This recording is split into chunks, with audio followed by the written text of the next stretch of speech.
Hey y'all, Miss Smith here. Happy Tuesday. I'm going to go ahead and tell you what we are doing today in class and online. First, I'm going to go ahead and share the PowerPoint with you.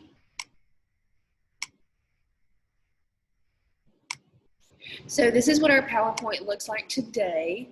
And when you would come in, you would normally just start this bell work. So I'm going to explain the bell work in just a second. And then after your bell work, you work on your iReady diagnostic. If you have trouble getting into this, please let me know and I will help you the best I can. Okay, so I have not put the PowerPoint up on Canvas yet because I have been trying to finalize our plans for Friday. So I haven't gotten around to that yet, but I'm hoping to get it done by tomorrow. Okay, so when you get onto Canvas, you should see this module called July 27th to July 31st. That was last week's. If you did not complete anything on there, please do it. Okay, then you will see this week's module, August 3rd to August 7th. Please complete bell work August 4 today, okay? So you would click it, and then hopefully you're signed into Kami. If you are not signed into Kami yet, please let me know and I will try to help you. Okay, and then you load it in a new window.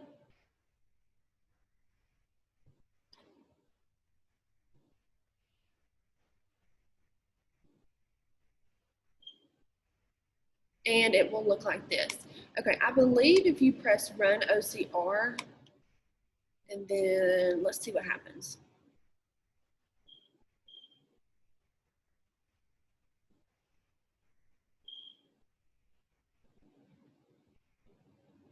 Okay, if you press that and then do text to speech.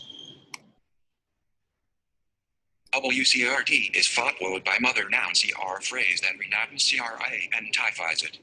But noun CR phrase is carried in positive.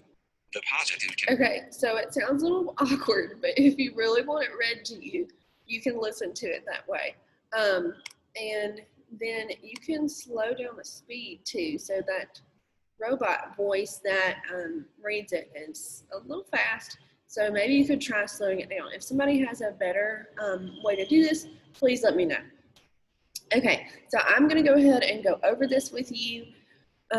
So this bell work day 2 is about nouns as appositives. So when a noun or word is followed by another noun or phrase that renames it or identifies it, that noun or phrase is called an appositive. So if I said Miss Smith, the teacher would be an appositive. If I said John, the student would be an appositive, okay? So the appositive can be considered non-restrictive, meaning including it is not necessary. Okay, sorry, that was a little confusing. Meaning including it is not necessary to understand the sentence. In this case, the noun or phrase is set off by commas. So if it is non-restrictive, that means it's not necessary. So let's look at this example before we go on to restrictive. So an example of non-restrictive appositive.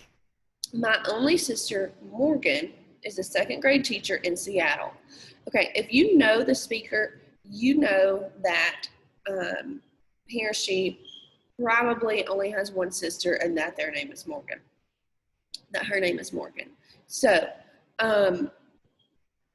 Morgan is not necessary because we're not going to get Morgan confused with another sister because that is the speaker's only sister.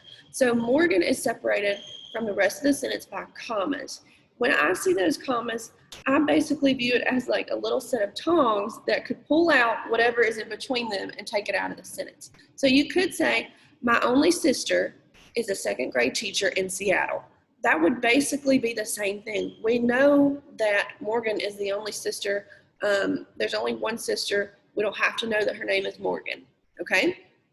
Now, I'll show you the difference with the restrictive. So sometimes appositives can be restrictive, meaning it's necessary in order to understand the sentence. So sometimes you need the phrase or word after the noun to explain things. So commas would not be needed to set off the appositive in this case. So here's an example. Diego has 3 cousins. His cousin Joey is a professional rugby player. Now let's cover up Joey for a second. I'm going to try to kind of cover it with my mouth. Diego has 3 cousins.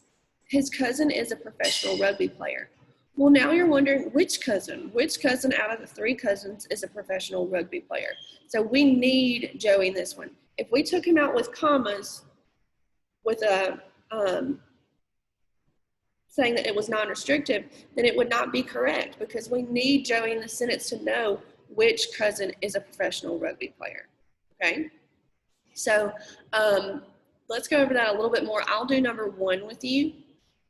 Okay, it says identify the appositives in the sentences below. Determine if it is non-restrictive or restrictive and add appropriate punctuation if necessary. So we're going to look at number 1. The Morimotos, a family in Pennsylvania, include Doug, Rebecca, Clarence, and Samantha. Okay, the appositive in this is a family in Pennsylvania. If we took that out, it would say the Morimotos include Doug, Rebecca, Clarence, and Samantha. Okay, so we know that their last name is Morimotos or something like that. I don't know how to pronounce it correctly.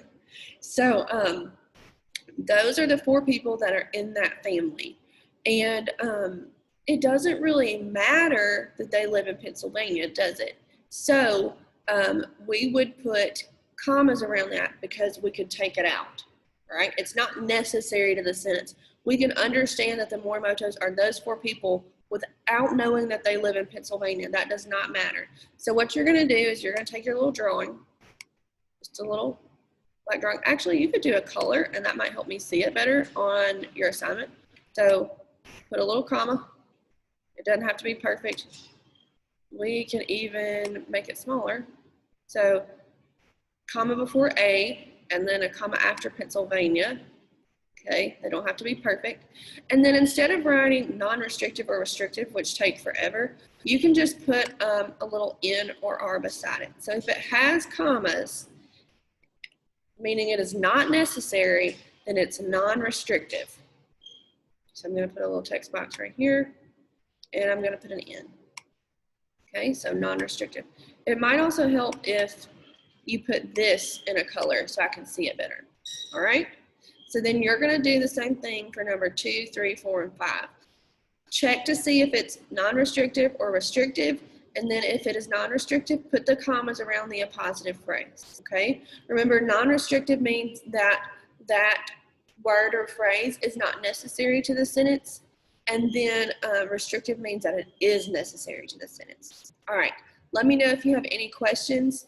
I'm going to go ahead and stop with the bell work for now. Please do your best on your iReady test. I'm hoping to take this for a test grade. I know that you can do a good job on this, so please give me your best effort. All right, thanks. Love you. Bye.